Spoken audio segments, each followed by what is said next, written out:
indicates 6, we're looking right here, the 4-second pulse and the 1-second flashes indicates microamps, so we're getting 6 microamps now on the flame sensor, where before we were only getting 2 or 3, so this is now working properly.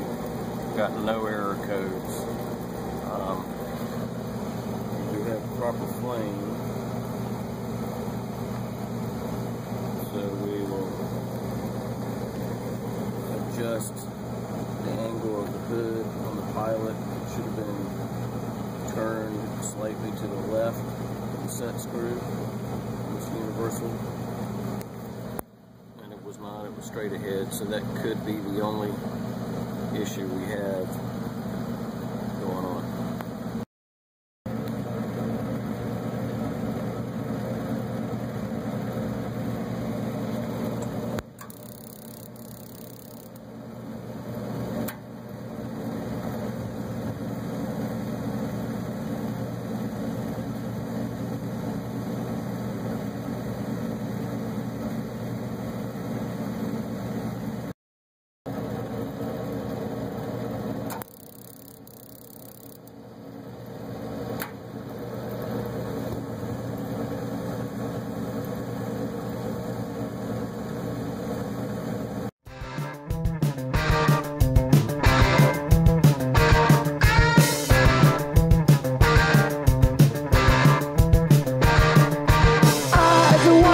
Take the one thing that I long to break.